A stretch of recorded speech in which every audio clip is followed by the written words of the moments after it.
3, 2, 1, let's go. So today, me and my friend Joseph Dougherty are introducing a really special guest, ex-member of the Temple of Seth, a Knight of the Order, and how we should call you for the interview, Joseph? How we should call him? Well, we have Frater Fenris with us. He was a Yeah. member of the Temple of Set. We will be discussing some of the cosmology of the temple and some of the workings of Mr. or Dr. The late, great Michael Aquino. Before we get started, myself or the guest cannot be held responsible for any information that is misinterpreted on the part of the audience. This interview is taking place in the name of education. So, Frater Fenris, how are you feeling today, brother? I'm doing just fine, and Fenris is just fine. Thank you very much. I appreciate it, but just call me Fenris. Okay. Well, you're a brother of the arcane arts and the occult, so I would count you as a fraternity brother. So that's where it comes from. So okay. Well, thank you. I appreciate that. Just a term of endearment and respect for a fellow brother of the dark arts. So thank you, brother. No problem. So, Frater Fenris, do you believe that Kepler or Kepera is a realistic, tangible, theoretical vehicle for self-actualization and becoming, or is it just another 50-cent buzzword like apotheosis? In the left-hand path occult community? Well, Kepler was uttered by Dr. Aquino when he was at the Magus level, when he founded the Temple of Set. And Kepler means to become. Right. And there is a formula called Kepler, Kepheru, Kephera. Means I'm becoming, I'm going on my journey, I'm on my journey, I've arrived at my journey.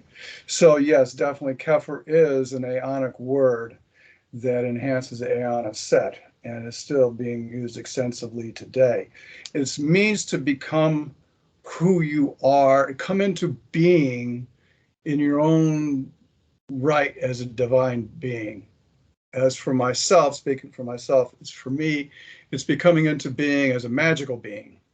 That's what it was for me. So it's different for other people, but it's a formula that initiates have been using for 55 years. Fantastic. Yeah, a lot of people either misappropriate or misuse the word totally. So yeah, I totally agree with you. Demetrius, I don't want to hog all the questions. I have a line of questions, but I know you're anxious to ask.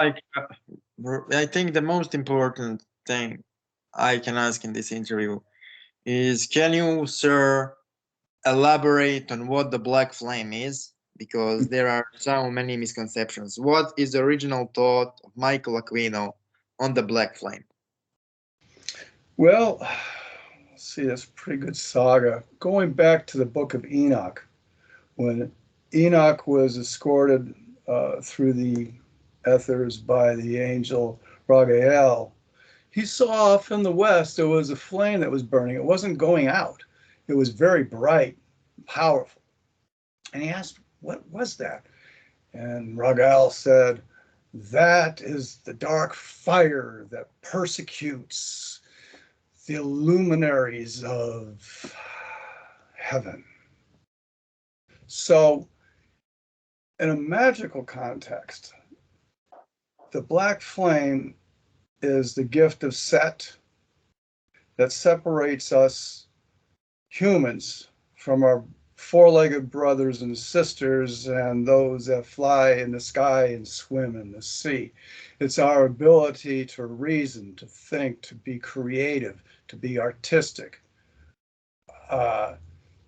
It's a spark of divinity that enhances our psyche, if you will.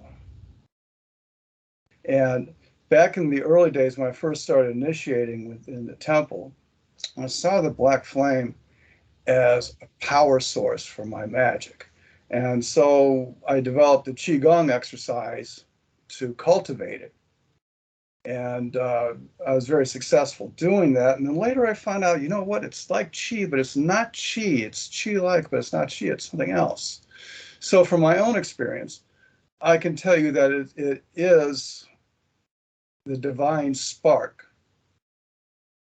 for magic, for my own creativity, for my own genius. And yes, it can be trained.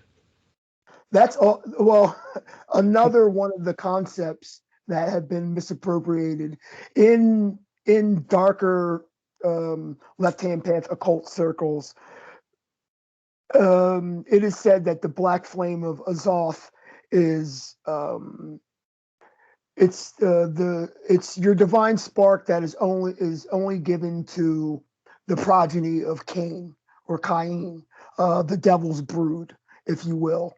The regular Hylic Claibornes do not have access to or cannot work with the black flame, which is open for interpretation. But again, yeah, that's the explanation that you just gave is completely new. I've never heard that. That's excellent. That's excellent stuff there. What do you think of that, Demetrius? So my kind of take is that Michael Aquino thought, if Robert Mann can correct me because he knew the guy, I didn't. So obviously I can pretty easily make a mistake. But from everything I heard from uh, our dear guest and read from Aquino, what he originally meant was more like so black flame is essentially Aquino's take on divine spark of man. So that's his way of interpreting what is the divine spark. Black flame isn't a separate thing from the divine spark. It's not something possessed only by some people, and it's not something which makes you special either. It is an inherent human quality which is developed through the magical operations of Seth. Now, can you, uh, sir, explain to us, Seth according to the thought of Aquino? Now, in his philosophy, what is Seth, who is Seth, and how is he reached? Set as the Prince of Darkness, Prince being the first in darkness. And he made himself known to Dr. Aquino during the working on the North Solstice on 21 June 1921 and 22, because it went into the night, into the next day of 1975, in the 10th year of the Aeon of Set. And that is where he invoked the Prince of Darkness. And Prince of Darkness revealed to him that he was Set. And he wrote this in the Book of Coming Forth by Night. Now, the Setian priesthood is the oldest priesthood in the history of humankind. It goes back to before the Common Era, around 3200, and it lasted through 25 dynasties up until the 25th dynasty, when the Hebrews exited Egypt. Now, at that time, when they did, I personally believe that Judaism is, the roots of Judaism are in the Osirian, Isis, and Horus cult of death. I think those are the roots, because they hated Set.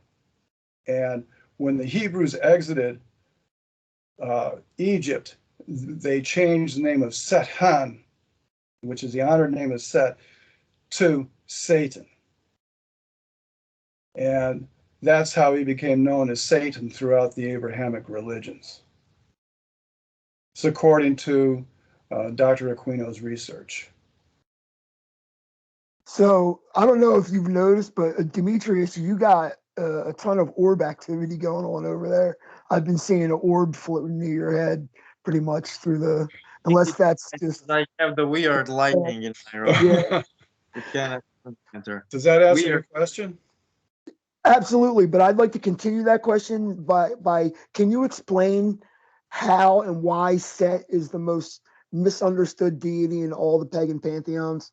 Most people think of him as a primer or of a frame of archetype of Satan, when in fact he's a savior deity. So can you explain a little bit why he's so misunderstood? Well, yes. Since I left the temple in 2009, I've been, doing some research, doing my own research and reading and talking to people, other people on the left-hand path, different philosophies and everything. And I've seen it that Set is represented just as a storm god, as an evil character who killed his brother Osiris because he was fucking around with Isis, who at the time was Set's wife. He tore his nuts off, and for that reason, he was condemned throughout that time period, and that kind of carried over. A lot of people don't really see Set uh,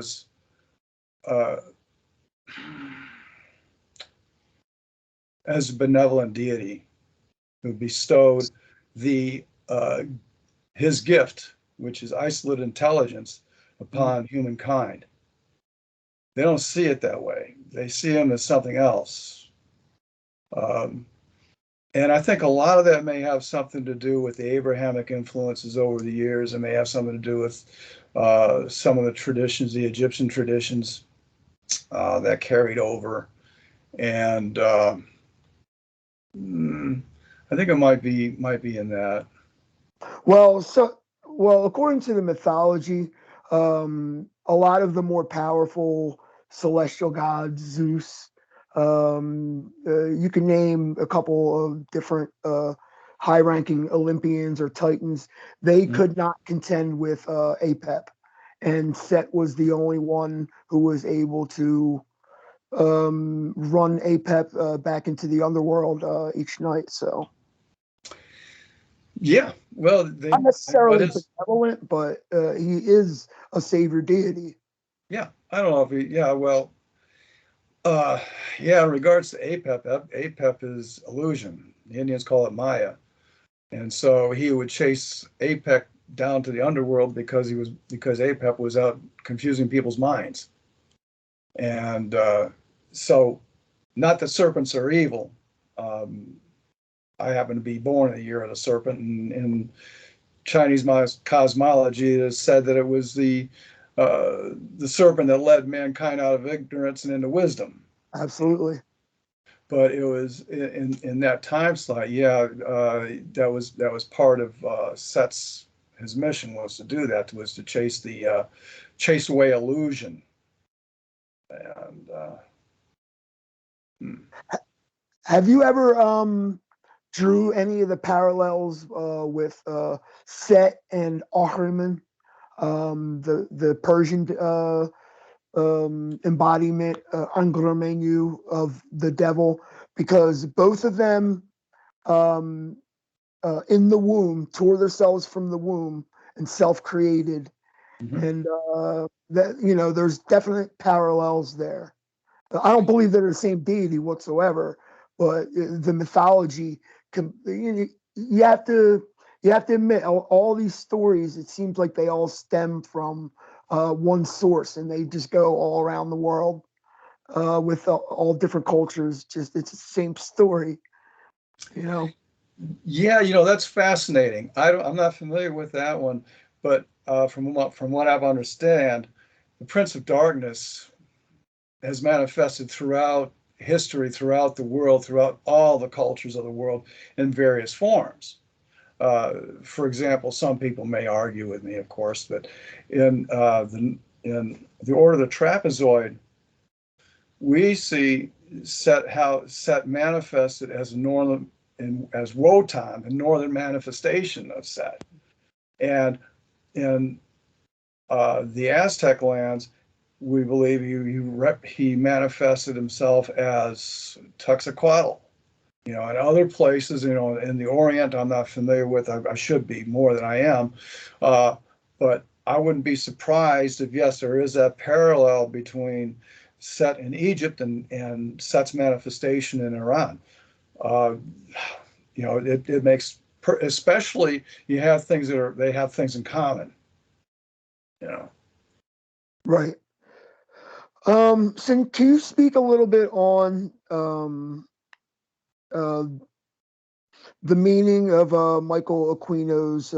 Well, I'm sorry. Can you speak a little bit on Dr. Aquino's acquired or received book of Coming Forth by Night, like a little bit about the contents, and if you think it's a legitimate document or not? Well, first of all, yes, it is a legitimate document. And that quest that he was on started back in the year 10. And he was studying the Enochian keys. Mhm. And being an intelligence officer, he was more than likely qualified in decryption, encryption, decryption. And he was spent a lot of time working on the Enochian keys. And he figured, you know what, this is just jargon. This doesn't really make a whole lot of sense at all. Right. And he had to take a break during the crisis of the Church of Satan and the manifestation of the Temple of Set. So he didn't get around to finishing it until many years later. But in the year 16, he wrote a document. It's not that he wrote a document, it was divinely inspired by Set. And it's called The Word of Set. And that he was able to, when Set spoke to him, he spoke to him in a different language. Dr. Aquino was able to figure out that language, and he wrote translations of what Set was saying. And there are 19 parts to it. And when you read through it, when you read it in the language, I hate to say Enochian, but if you read it in that language and then read the translation, it really hits home. But you got to do it a couple times. Yeah, it's definitely authentic, and the Word of Set is definitely authentic. And that Word of Set in the Book of Coming Forth by Night as well. I believe they both are legitimate documents as well. And there's a story that Dr. Aquino told that while he was in the process of, I think, writing the Book of Set, that he left his tent for whatever reason, and an RPG or a grenade or something blew up the tent of the document he was actually writing, so he had to rewrite it. I don't know if he was just fabricating that or what, but that's crazy. No, you're probably talking about the Diabolicon. He wrote the Diabolicon when he was in Nam. He was a Satanist first degree when he wrote that. And Anton LaVey was so impressed with it, he incorporated aspects of it into a working that he was doing that night. And now I hadn't heard that story about a rocket coming in and taking out his tent, but I would love to read that someplace. Well, to hear about his. He said it in one of his interviews, so I believe him. I actually love Dr. Aquino. I think he's a fabulous man. I think I love his personality. He's been through so much, accomplished so much, and for his detractors and the people that talk shit on him, they haven't accomplished an inkling of what Dr. Aquino was able to accomplish in his lifetime. So it's just jealousy.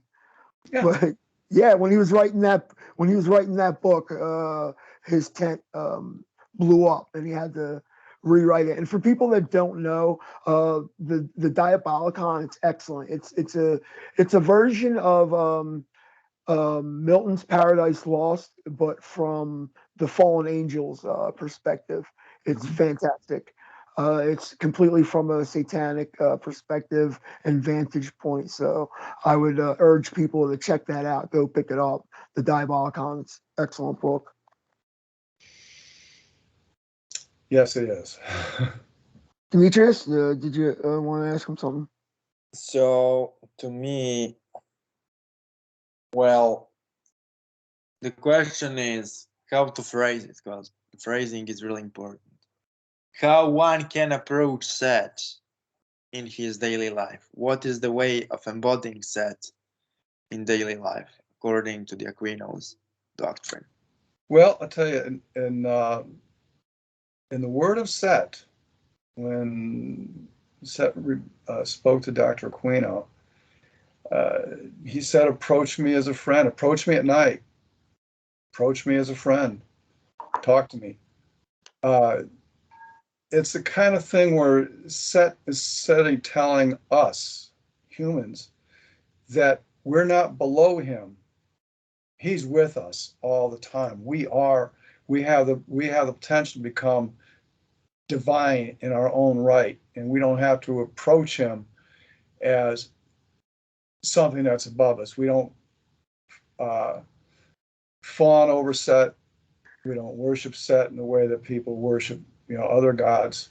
We don't pray to Set. We do workings. We do things like that. Now, as far as how do you use it in your daily life? Well, I mean, I've invoked the Prince of Darkness on several occasions when I was about to embark on a new enterprise or a new quest. For example, the other day I invoked him in the morning. I had something very important to do, and my day took on. It was a different day. It was a very good day. I didn't ask him for help. I just invoked him, and I said what I was going to do that day, and I did it, and I did it very well. Now, I will give you an example. One thing I did as far as people reaching out and praying to entities. When I was in the Army, I was on the range. I was getting ready to qualify. I had to zero my weapon within 3 rounds, and I couldn't get that weapon zeroed at all.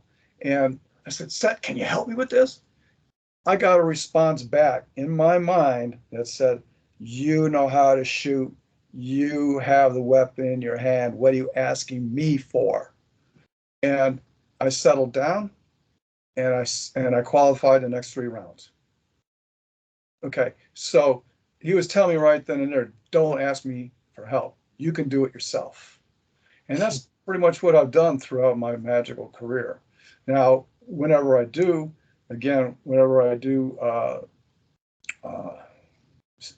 start out on a quest to do something important, I'll invoke Prince of Darkness and let him know what I'm going to do.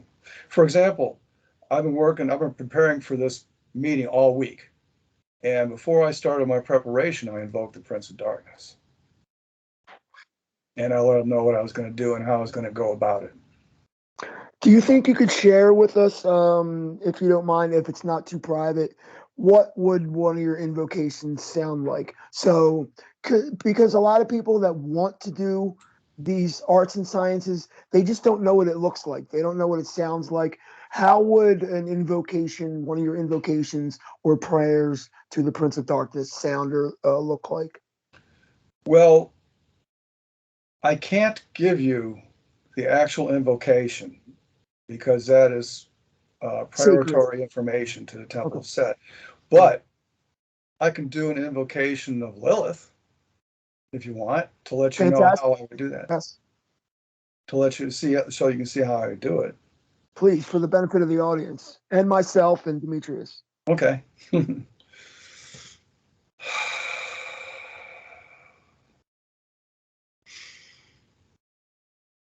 Lilith, I invoke you, I adore you, I desire you. Lilith, goddess of the night, illuminate my temple in dark light. Lilith, kindle in me excitement of the flesh, under dominion of the mind. Lilith, great mother, sister, lover, give me your cup of knowledge. Lilith, I am drunk from your breast, and take hold of your majesty. Lilith. Deep in the abyss, you destroy my fears and revealing secret knowledge. Lilith, unleash your legions against my enemy. Lilith, lady, initiate me in mysterious magic under the wing of your black cloak. Lilith, consume and embrace me on the starry, swirling horizon. So mote it be. Fantastic. That was absolutely fantastic, sir. I take off my hat to you. That was fantastic. While you were uttering your invocation, I seen two people kiss. I seen a doorway, and I seen a tree. So you were definitely rousing a primordial force. So yeah, so audience, when you see that, you just witnessed something special. Thank you again for that, sir. That was fantastic. It's my pleasure. Okay. So you kind of mentioned before, sir, that you are also an expert in traditional Chinese medicine, and you also practice Qigong. So, like, what is a nutrition? Like, what is a type of nutrition which is making one susceptible to the influence of Seth? Are there any specific diets we can take? Oh, no. Well, first of all, I'm not an expert in Chinese medicine. I'm a practitioner of Chinese medicine, Qigong and internal martial arts. And as far as coming up with an herbal formula to enhance my communication with Set or others, other entities, it would have to be a formula based on, since the mind and the heart are connected and the soul is also there, it would have to be a formula that would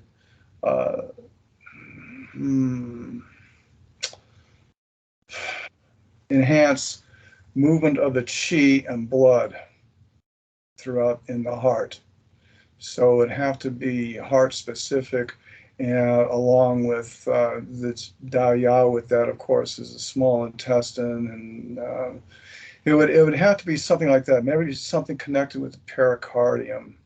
It would have to be a formula, something to think about, something to enhance heart qi. And then, of course, it depends on your condition too, because if you're deficient, it would help. If you're deficient, if your heart was deficient, it would benefit it. But if your heart was excessive, then it could be too much. So you'd have to speak with a practitioner in your area to work something like that out. But it's doable for sure. Anything's possible. Okay, so how is the As far as Qigong goes, or martial arts go, it is a magical tool. It is my magical tool, as a matter of fact. When I was a first degree, the first thing I did was I wanted to learn the Wudang Mountain Snake form, and the only way I could learn it was through videotape. And so when I started, what I did was I dedicated it to Set. And every day I went out and worked on it. It took me about a year to get it down. I dedicated it to Set. I still dedicate my forms to Set, and it makes a big difference. I know the difference between when I do and when I don't. Is the snake form something akin to what you see in movies, like the? Yeah, as a matter of fact, it is. There's several movements in it. This particular snake form is an internal form. It's from Wudang Mountain, and it's one of the Tai Chi forms. And I think there's about 40 movements in it, and it's really good for keeping your body supple. and keeping it, Right. keeping everything moving. Well, yeah. Yeah, yeah. So it isn't just a hand; it's the whole body. Right. You know, Awesome. and especially like working a spell or something, working magic. To do that generates a lot of energy and it focuses, and it doesn't really matter if you're doing Tai Chi snake, or if you're working with tiger or leopard, or just dancing. It helps to focus that energy, that chi. But I like the martial arts. Yeah, me too. It definitely goes hand in hand with alternative spirituality, predatory spirituality. Definitely a left hand path. It's the Marsarian energy coupled with the Earth sphere. For people that have never practiced a martial art, you'd have to do it so you know what Robert and myself are talking about. The movement of energy is certainly a physical thing. It's not mental gymnastics or something that you contemplate over. The movement of energy is actually your body harnessing the energy that you're pulling up or pulling down and actually immersing yourself in it and moving with it. Oh, absolutely. So Robert, who are some of the other deities worked with regularly in the Temple of Set? Besides Set, of course. Well, that all depends on the initiate. As for myself, when I was in the temple, I just worked with Seth. And most people I knew did, and they worked with people in the Order of the Trapezoid worked with Odin or Wotan, but that was in a whole different context. Um, I can explain some of that to you if you want. Sure.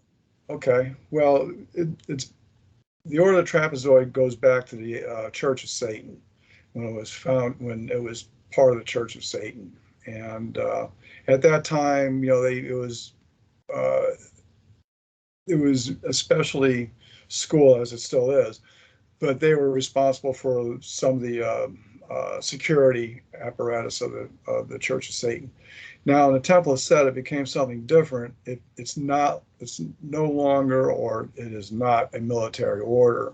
However, there are veterans in it, and veterans are attracted to it. Martial artists are attracted to it, but they follow the Aeonic word of Runa, which is to seek after the mysteries. Okay, and another word they use is Valhalla, which it means the same thing as Valhalla, but it's a little bit different. So I was attracted to it because my people come from Scandinavia and Germany. And so I thought, well, this is the magic that my ancestors worked with, so I'm going to work with it. And I learned about the Elder Futhark and actually created a martial art based on that, which I named Crafty Ulflander, that I was recognized as a master of the order from. But at any rate, the whole the way people in the order, the knights in the order, do magic, when they're not just invoking the Prince of Darkness as Set, they'll do what's called a sumbel, and the sumbel goes all the way back to the ancient days, and where it consists of toast, oath, and oaths. Okay, and you have a Grail quest.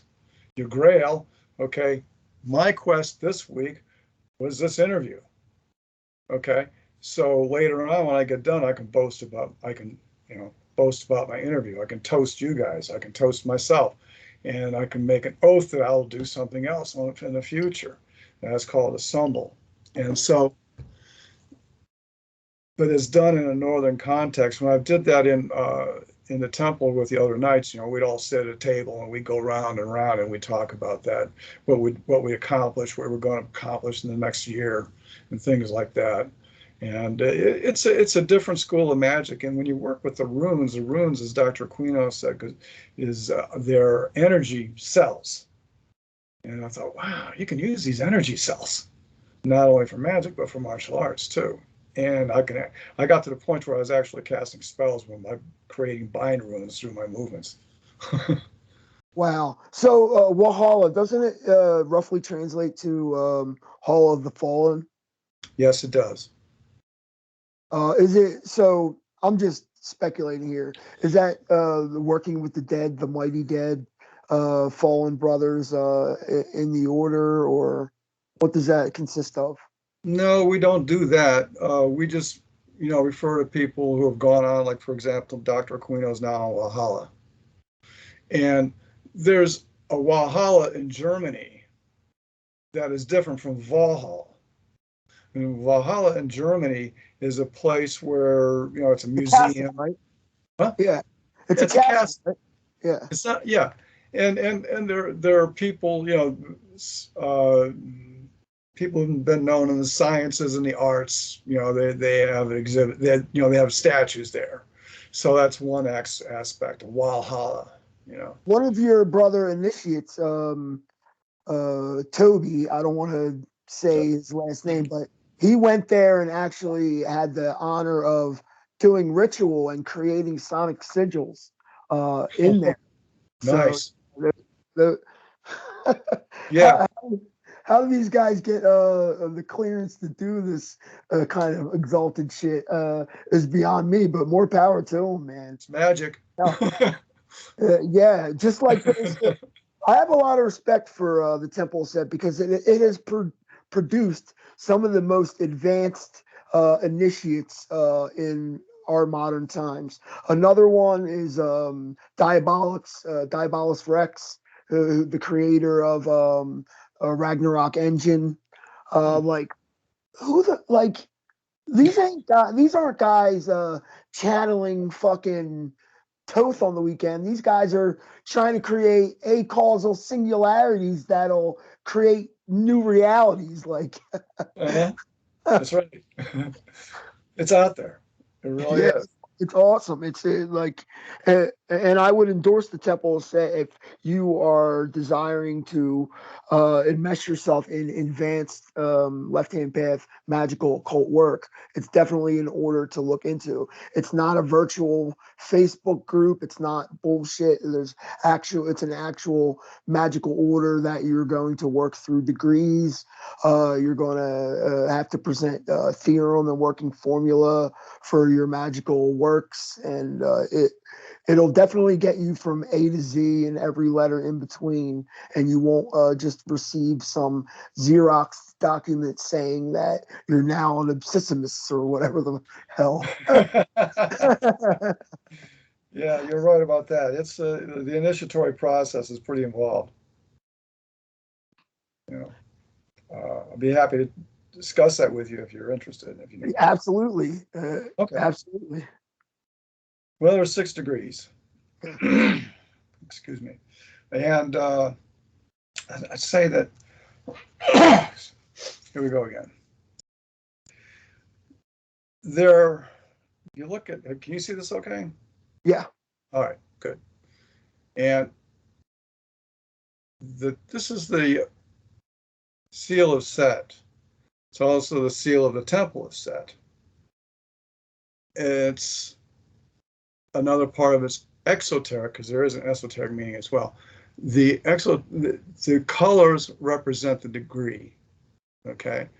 And the inverted star, you notice it's not touching the circle, okay? The circle represents pi, okay? The objective universe. This is something that's separate from the objective universe. And it's ringed by silver. Silver is the color of the night. Gold is the color of the day. Each one of these triangles represent one of the degrees. Okay, there's 6 degrees. Setian first degree, adept second degree, third degree is the priesthood, fourth degree is the mastery, master of the temple magistry, fifth degree is magus, and the 6th degree is the abscissimist. Now, interesting thing about the pentagram is that this symbol goes back way before time, back to the time of Pythagoras. It represents, each one of these triangles represent the golden mean, okay? And which artists and architects have used these triangles, maybe not in the same way, but in some way throughout history. And my quest as a martial artist is to incorporate that golden mean in my movements, and the Japanese call it Shibumi.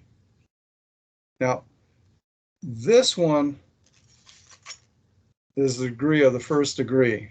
The color is white because it represents freedom of the mind from misconceptions, delusions, dogma of fear and superstition. The initiate spends 2 years, up to 2 years in this degree, can't go any longer than that, before they're recognized as an adept. And it's what they have to do. They have a priest that they work with. They're not assigned a priest. They go through the roster and they find somebody that they can work with, that there's some kind of simpatico with, and they start working with that priest. The priest starts their initiatory process by facilitating certain things like writing articles, doing their own workings, getting to know them as a human being, actually meeting with them at least once, perhaps maybe going to an international conclave or some other regional conclave, or maybe at a pylon level. And that goes on for 2 years. And at the end of 2 years, they're either recognized to an adept or they are not adept. As Dr. Aquino would say, one is either adept or they are not adept. And becoming adept means being able to take control, not only learning the language and culture of the temple, but also making changes in one's life, making changes in one's self to become better than what they were before. And they have to be able to show that they're actually working magic, not only in the world of horrors, but on themselves. So it's this self-transformation process. And most people stay in this degree throughout their magical careers. Sometimes they're offered the priesthood. A lot of times they say, no, I think I like it better here in the red. And you notice the color is red. The reason the color is red is because that's the color of Seth. And it's also the lifeblood of the temple. And the next one is Priesthood Degree. The degree of the third degree is conferred by the Prince of Darkness. The Prince of Darkness actually chooses his priesthood. And it's the magistry, 3 members of the magistry must recognize it before someone is recognized in this degree. It's not an award, it's a recognition.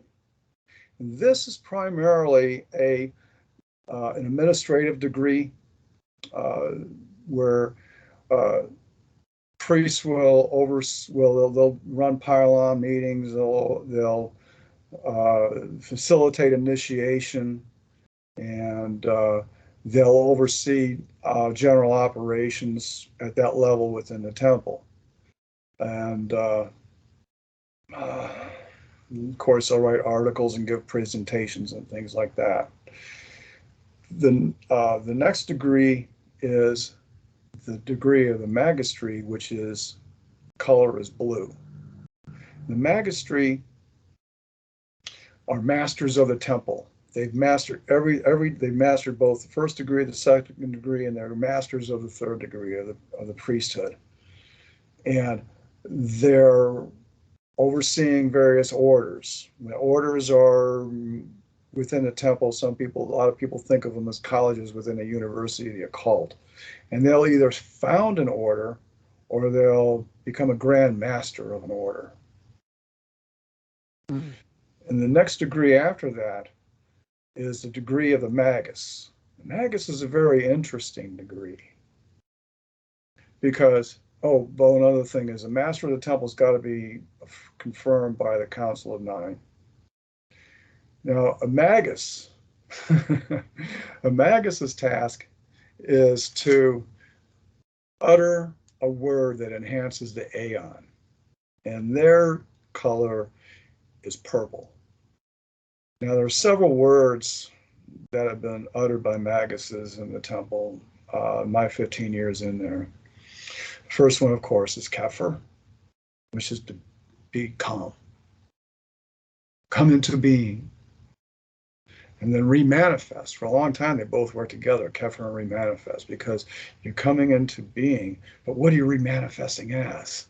Okay, remanifesting as a magician, remanifesting as, hey, I've been studying carpentry for the last 6 months. I've been using Kepher to do it, so now I'm a great carpenter. You know, remanifest. Another one is Runa, that was uttered by Edward Dorson. I'm sure you know him. Okay, and Runa was brought into the order of the trapezoid, and that means to seek after the mysteries. Oh, by the way, James Lewis was the one that uttered remanifest. I can give these names. These are all in common. Nobody's hiding out here. And so at any rate, Runa, we got Kepher, remanifest, Runa, seeking after the mysteries. Another one that Lady Lilith Aquino, uttered her word, and she is a magus as well, is Arcte. Now, Arcte deals with respect and care of animals, our four-legged brothers and sisters, and those that fly in the sky and swim in the sea. And she's big time into animal rights, things like that. Now, those are the ones that I know of. I know that there's been others. And I'm trying, there was a magus who's no longer in the temple that I got to dig into my ruby tablet and study him a little bit to find out what his word is too, because I believe that he was a magus. He was an interesting guy. He had an order of the Dromanian, which was people were actors, and they were in their workings, they would actually work with the craft of acting, and their life became a stage, and everyone was on it. And it's an interesting school of magic, it really is. He left the temple soon after I joined. Interesting guy. Can't really say too much about him because there's not a whole lot I know because I haven't studied him. But something could be for a different topic of conversation later down the road. It's extremely fascinating because you're such a breath of fresh air because you're only the second guest. Now I love all the guests that we have on here, but you're only the second guest that has an accredited traditional occult education, and to me, I think that's so important. Like I'm not going to throw dirt on the free Masonic orders, whether it be Scottish Rite or paying monthly dues and getting invited to chicken dinners are great and everything, but I actually wanted a real education, and you have to get pulled in, so to speak. Someone has to see that you are a bright and shining star and see your potential to actually get pulled into some of these magical orders that they're actually doing something. The other guest that we have is Arundel Overman. He was in Golden Dawn. And one other, but yeah, and you kind of remind, especially when you did the Invocation of Lilith, you reminded me of a dark version of Pope Runyon. I love Pope Runyon. Like you sounded just like him. I was like, oh man, this guy's awesome. So yeah. Demetrius, go ahead. What is a main thing one needs to consider when summoning Seth, working with Seth? Are there any risks you would want to introduce people to? Are there any warnings? Are there any things you should know before you go into work with Seth? Well, I would say the best way to work with Seth is to join the temple and go through the initiatory process, because otherwise, you're flying by the seat of your pants. It's really not going to work out that well. It may not work out that well. if you go to the temple and you go through there and you read the sacred documents and you talk to other people and what they're doing, get some of their experience, some of their knowledge, that'd be the best way to work with Seth. I would not advocate any other way, or anybody trying to do it on their own, because it may not work out right. I mean, you can do it. I mean, people can do whatever they want to do, and they may have whatever results is going to be on them, for good or bad. But that's what I would recommend. I'd recommend joining the temple. It's worthwhile. Even if you only spend a couple of years there, it's worthwhile. If you can spend a couple of years, initiate into the second degree and get into it and go out and go to pylon meetings or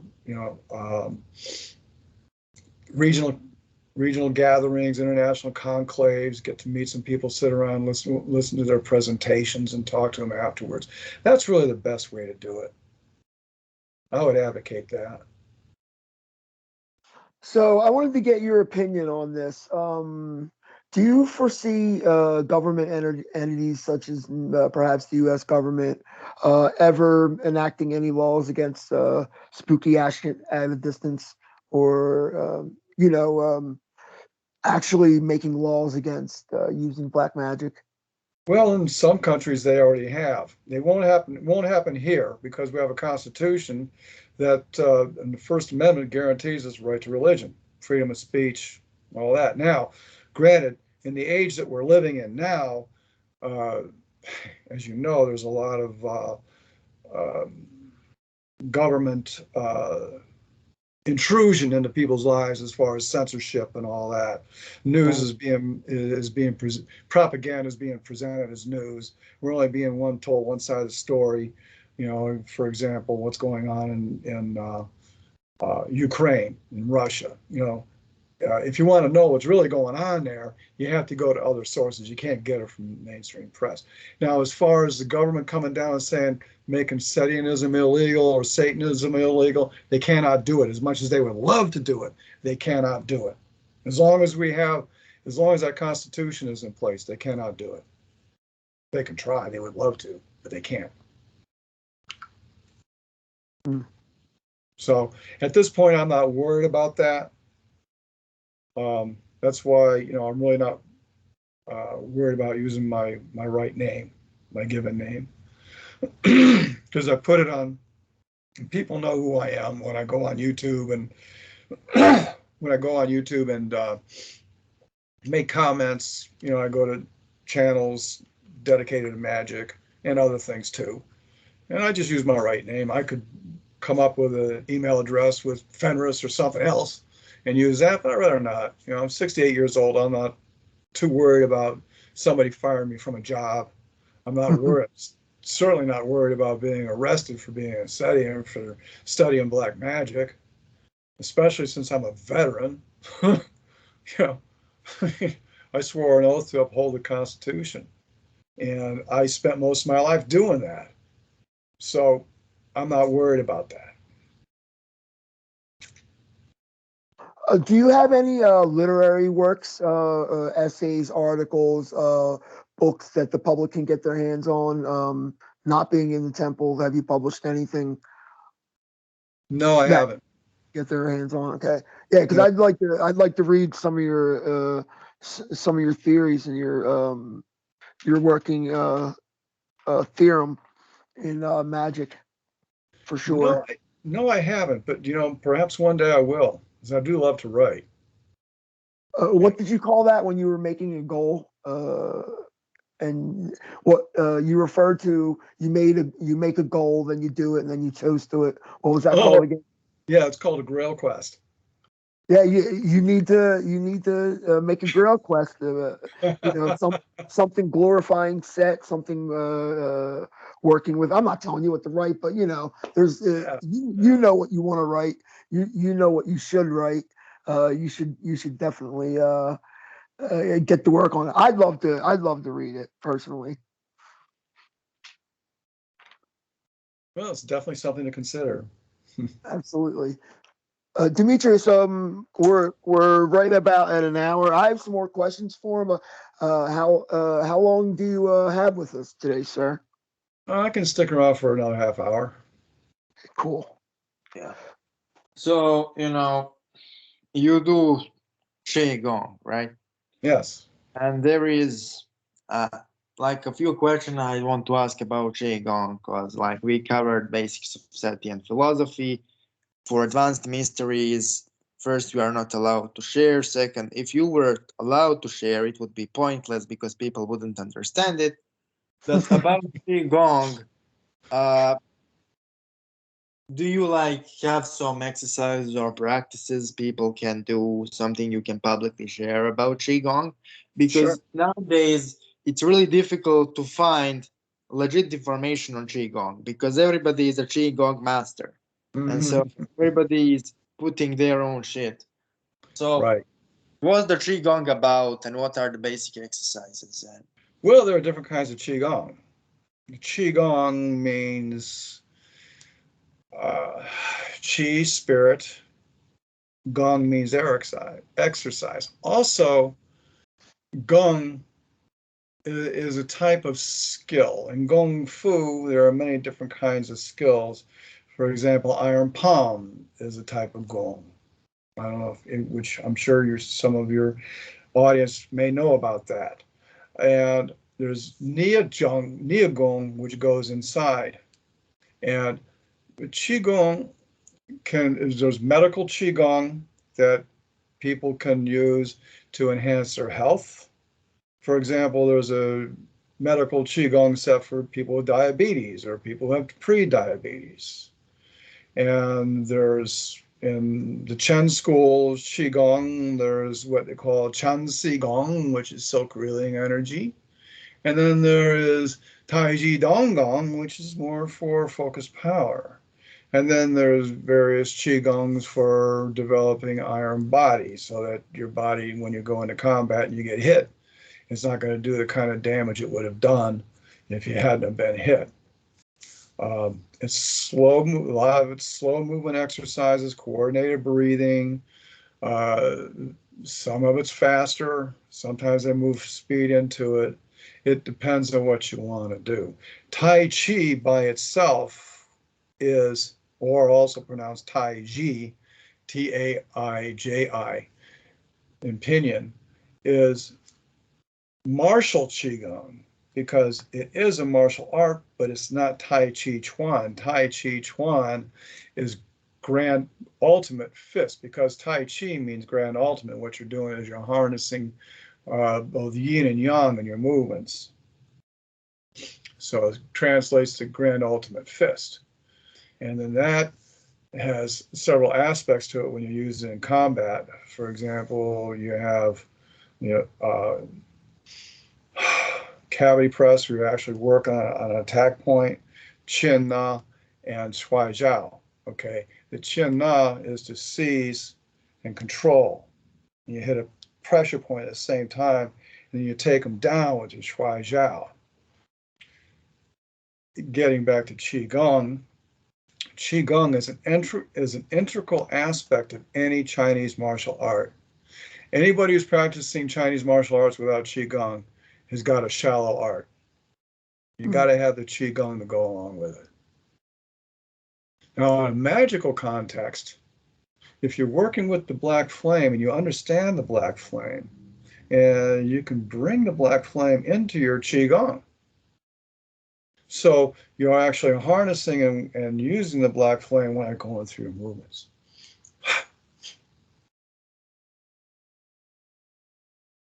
Wow, that's completely innovative. Incorporating And like what I have to say is because you are a soldier, you actually used it in real combat, so you definitely know that it works in combat, contrary to many who claim that it doesn't.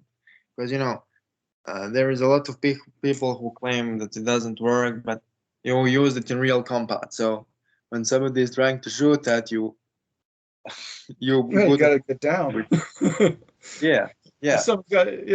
Well, yeah, but the thing is that's a whole nother saga how I got started in that. Just to make a long story short, I got friendly with a hand-to-hand combat instructor when I was in the Marine Corps, and um, he was working on an offshoot of Kung Fu, which he called Wu Ji, the Void, working with the Void.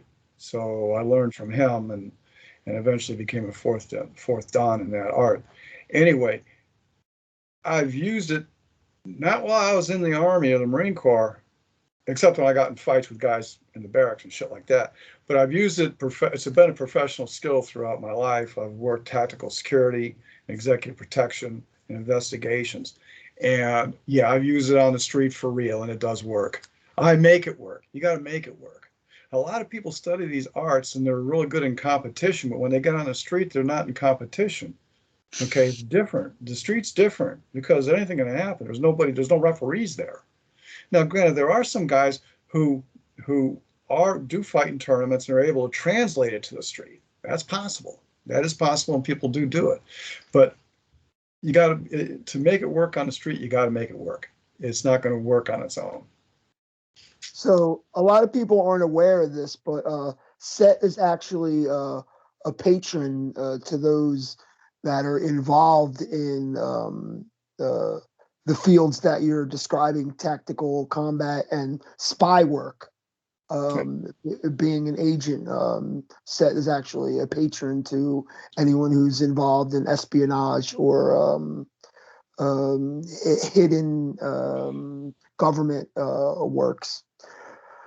So can you speak to do you use the assumption of God forms or the donning of deific masks in your practice? No, not Is that really. validity thereof? Okay. No, they're valid. I just don't work with them. I have, but could, you know, I'm taking my herbalism into another realm, and I've been doing a study on demonolatry, and I've found Verrier. I don't know if that's how you pronounce her name, Maria. And can you see that all right? Anyway, Yes. so I'm considering working up. What she does is she works with herbs. Okay. Okay, she's an herbalist. Anybody, if you want to learn anything about herbs, you go to her. Now, what I'm considering doing is working up a pact with her that would last throughout my course of study to learn as much as I can about herbs. But it would be a kind of thing. It's like, this is something that I want to do, and I would lay out everything I want to do. Not asking her for help, not asking her for favors or any of that kind of stuff. But I will, at the same token, do a little research. Like if you go to Sons of Satan, they have a page up there, which I'm sure you're familiar with, that tells you all about these different entities and how to work with them. So I'll get some incense and whatever. Maybe I'll make a formula and offer it up as an offering. But I'm not offering it up as I'll make an offering. I don't know, how can I say it? It's a kind of thing where, hell, I want to know more about this art of tribal medicine. Okay, so I'm willing to do what I got to do it.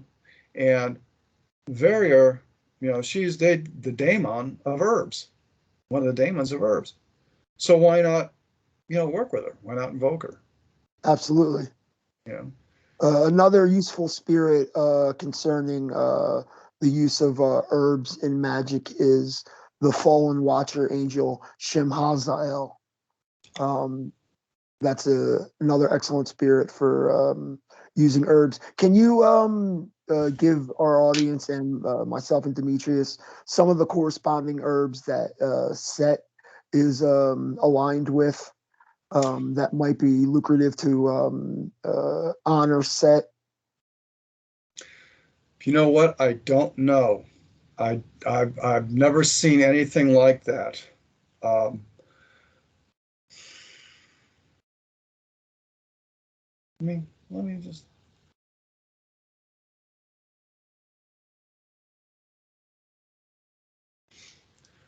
It's whatever you think, whatever your own, whatever your heart tells you to use. So another question that I really wanted to ask you is, there's a trend going around in the occult community. Some of the gnosis that people are offering with their channeled deities is these lost and forgotten grimoires. Some of the lost manuscripts and treatises that were burned in the Library of Alexandria. Some of the deities are reintroducing these treatises through channeled work.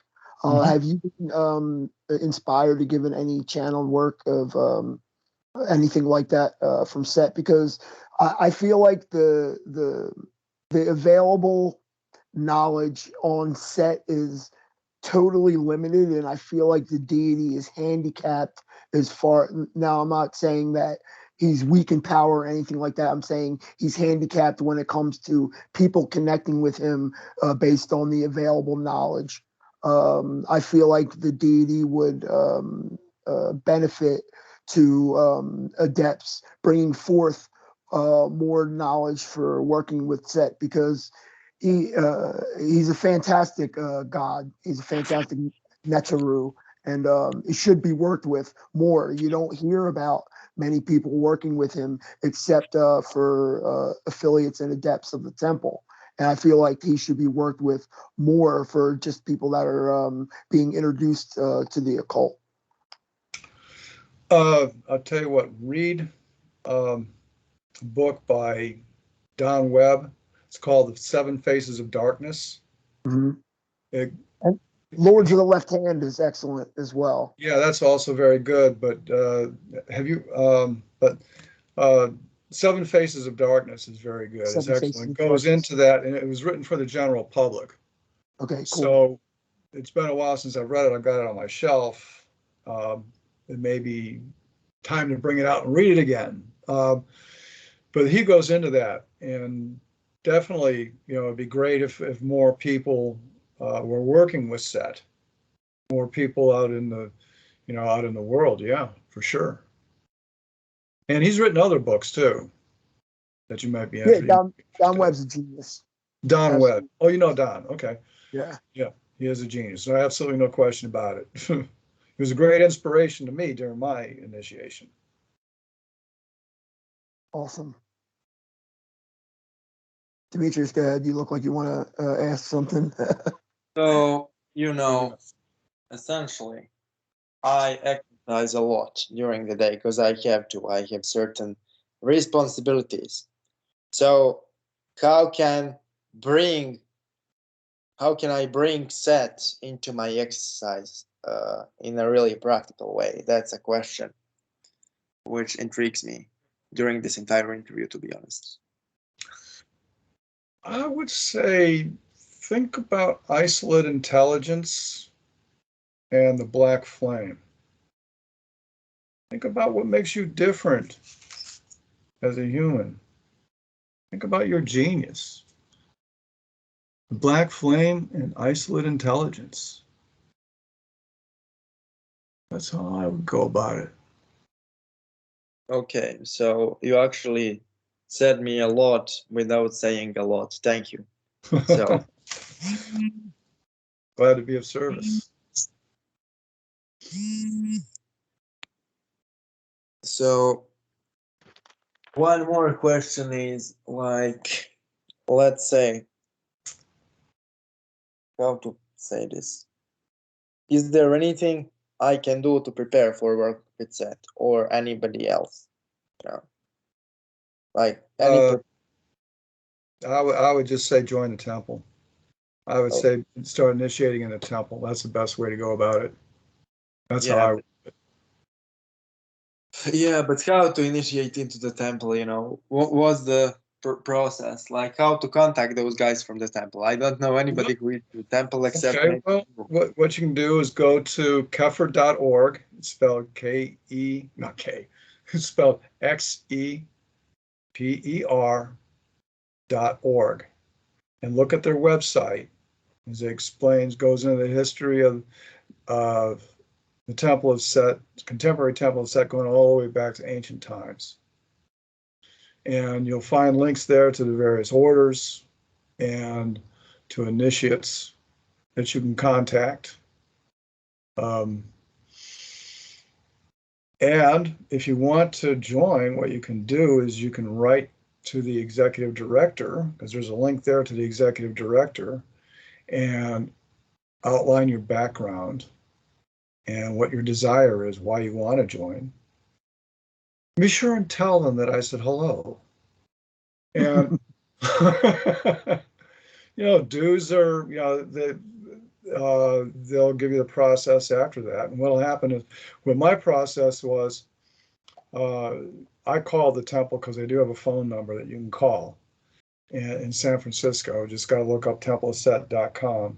And the Temple of Set, and it's in San Francisco, and you get a recorded message, and it gives you instructions on the recorded message to, write to the executive director. I don't know what it is now because I haven't heard it in years. And once the executive directors looked over your letter of introduction, they'll either offer you an invitation to join, or they'll say, no, you can't join. If they offer you an invitation to join, they'll tell you what the process is, and it's a initiation fee of $85, and it's $85 a year after that. That's pretty much how it goes, and then you send all that in, and it's all gets approved by the Council of Nine, and they send you out your documents. They snail me mine because it was back in the day. Okay, they'll probably do yours in a PDF file. They'll send you the crystal tablet, and what they'll do is they'll send you a medallion through the mail, or they might send you everything through the mail on a CD, on a file. It could be that way. When I was in, they put everything in a package and sent it. I got my crystal tablet. Matter of fact, I got it right here. Well, it's down here somewhere. Oh, it's right under here. It's a very thick document, and they snail mailed that to me along with my medallion, and in a letter of in a welcome letter, and with instructions of what to do. And so I spent the next time I was on a tactical security job, and I spent the next 3 months just reading the crystal tablet because there's so much in it. So are those medallions consecrated to Set, or is there any instructions how to consecrate the medallion once you get it, or? You can if you want to. As far as I know, I didn't consecrate. I consecrated I consecrated these two during my initiation. When I was recognized, before I was recognized through either one of these degrees, I had to do a working. I had to write a working and conduct it and send it to them before they would recognize me. Okay, and that's pretty much how it works. I mean, if you join, you get one of these and you want to consecrate it, go right ahead. But so you've given the audience. You've given the audience valuable information if they want to potentially join the order. Demetrius, put in the description the website how they could go about contacting the temple, the Kepper and the templeset.com. I would just like to receive the link to the website so I can post it, because I don't have the link. I'll send it to you. I'll send it to you through Skype after we get done. So how did you become introduced to Seth in your life? Did he reach out to you? Did you reach out to him? How did that go? Well, what happened was I was watching the Geraldo show when Dr. Aquino was on there, and I was impressed with how he had handled himself with dignity and intelligence, and dealing with a hostile interviewer and also hostile guests. I was impressed with that. And then found out he was a lieutenant colonel in the Army, intelligence officer. All right, that really impressed me. And I thought, well, I'll think about this. And then later on, I was working with Wicca. I was in a coven, and then I watched the occult experience video that they had, and I saw him again. This time he was there. He was giving a presentation on set, and Lilith was there. I'm thinking, wow, these people are highly intelligent. They're healthy, take care of themselves. I'm going to reach out to them one day. And then I was working a tactical security job up in Kentucky, and I just got married to a Catholic, and I was thinking, well, maybe I'll join a Catholic church for good marriage. And a little voice back in my head said, Robert, before you do that, contact the Temple of Set. So I wrote him a letter. I called him, and I wrote him a letter. And I heard back from him, and we corresponded back and forth a little bit. And I joined. I got my crystal tablet, my medallion, and I was off to the races. And that's how I got started. That's awesome. I love it. And you've met Dr. Aquino personally? Yes, I have. I met him at my third degree, my priesthood recognition ceremony. Yeah, I met him then. Didn't really have a whole lot of conversation with him, but I met him. And I pretty much know him. I know him through his writings. I didn't really get to know him that well at all, unfortunately for me. I'm sure he had a presence about him. Oh, yeah. You could feel it through the videos and TV things that you see him on. So, yeah. Yeah. Yeah, he had a lot of presence, but he was very, very comfortable guy to be with. One of the things that really impressed me about him when during our initiation process, during our recognition process, he gave a little talk on dealing with first degrees and people just coming in the temple. One of the things that really struck me is that he said, I want them treated with respect. If I find out you're not treating them with respect, I'll be up your ass with a spiked ball. A little fun fact about Dr. Aquino, if anyone's ever seen the movie The Omen about the Antichrist, Damien, they modeled that character after Dr. Aquino. Oh, I didn't know that. Yes. Huh. How about that? Now I got to see it again. I mean, the haircut, the eye, like they modeled the character after him. He talked about that before too. He's like, they didn't pay me anything, which they should have, because they copied the guy's likeness and made a freaking movie out of it. So.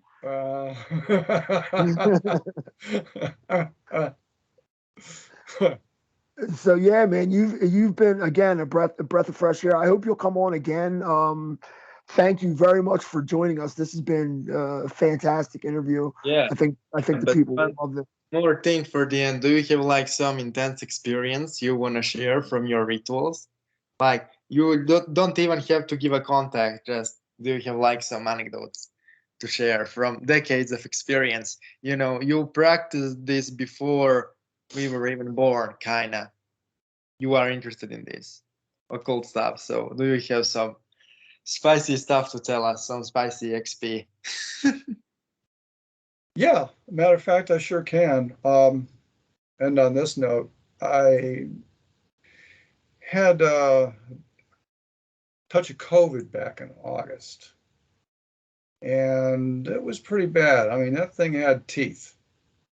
So I went down to VA and put me in the ICU. They only had one slot open. They put me in there. And during that time period, I was delirious because all kinds of weird shit goes through your head when you're in an ICU unit. And I know about COVID, and when it first started, I had attended a webinar by Dr. Chen, who out of Pacifica University. He was talking about the nature of the disease and how to deal. And at that time, there was no treatment for it, but he was talking about treating it according to Chinese medicine, and talked about the various formulas that he'd come up with. And of course, I wrote them down, and I had them. And first chance I got, I filled them. One for the first stage, because it was like 3 stages. And then they talked about the the side effects, the detrimental effects, not side effects, or detrimental effects of things like remdesivir and steroids, because that's what they were starting to treat it with. And in China, they treat both with Chinese medicine and Western medicine. They say, you know, it's he talked about what could happen. Okay, so I'm in the ICU. Doctor comes in, checks out my lungs. I'm coughing, of course. He has an X-ray tech come down and shoot a picture of. He comes back in 10 minutes later, says, your lungs look like shit. I'm putting you in the hospital. And I'm thinking, am I going through a cryoton storm or what? You know, and so what I did was I immediately started, you know, doing a little bit of Qigong, slow down my heart rate. I mean, slow down because my heart was bumping. And I was slowing down my breath. And the nurse came in and she hooked me up. And I knew what she was hooking me up with. And I knew what could happen. And I was getting a little bit delirious. And the next thing I know, you know, my life is flashing before my eyes. And I'm seeing my father, my mother, my friends, comrades in arms, standing all around me, you know. I'm thinking, holy shit, what's going to happen if I die here? I didn't even leave a will, you know. I'm thinking, oh man, what a mess this is going to be. For, you know, my roommate's going to have to clean up this mess. And then I just took a breath and invoked the Prince of Darkness. After I did that, when I completed that invocation, my daemon awakened and said, if anyone can survive this, you can. You will take what they give you, and you will be grateful for it. And any detrimental side effects you get from what they're putting in your body, you can deal with it with the magic of Chinese medicine. And so I started going into a trance. I'm a hypnotist. So what I did was I put myself into a light trance, and I was getting deeper, and I was going into another realm. And next thing I know, there's a bevy of gobies around my bed, charging up my sexual energy. And Lilith is coming through the mist. And she said to me, you want to get out of here? I'll take you to another realm and where great adventures await you. I took a breath. I thanked her for coming, and I said, not today, my lady.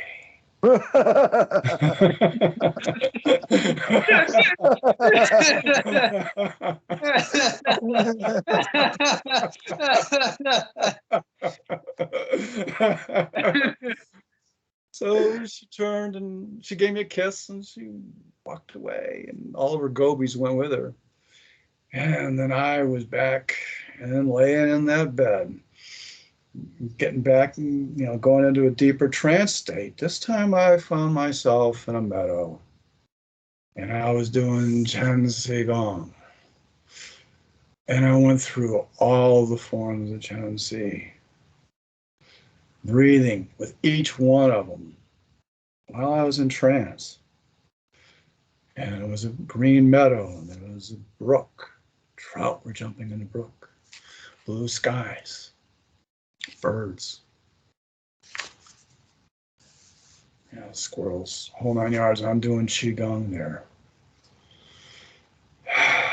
And, you know, I drifted off to sleep.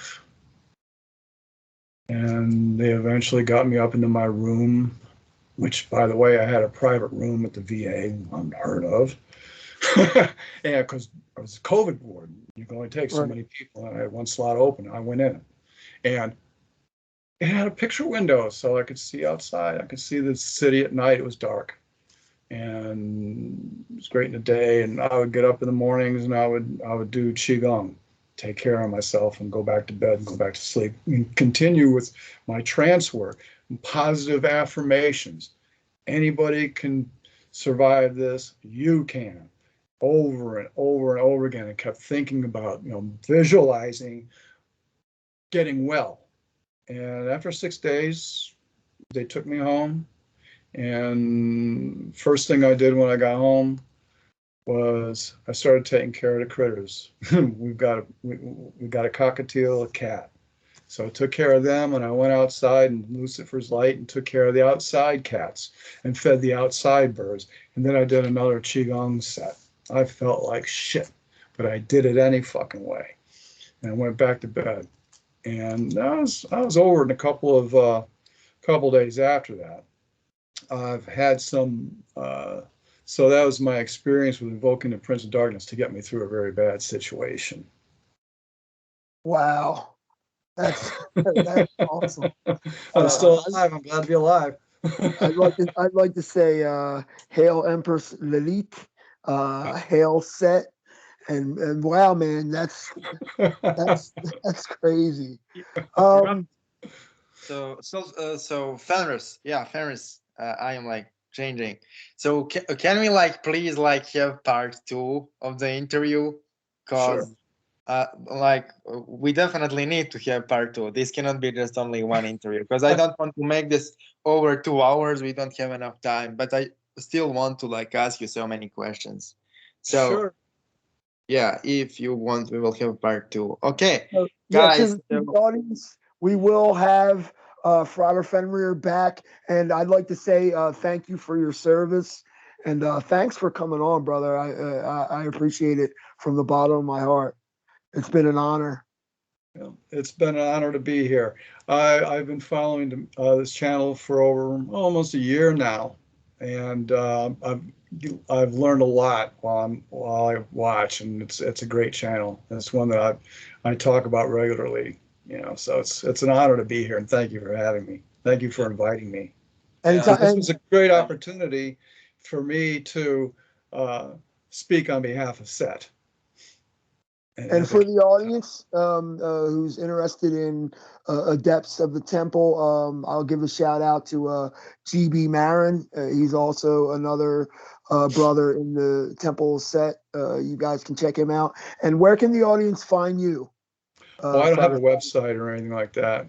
Well, can they reach out to you on Facebook or anything like that?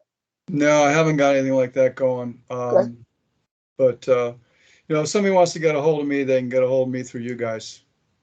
Anybody, Dimitri's got my email address, and you should have it too. So all they got to do in the heading is let me know that they were referred by YouTube, and that'll be fine. Excellent.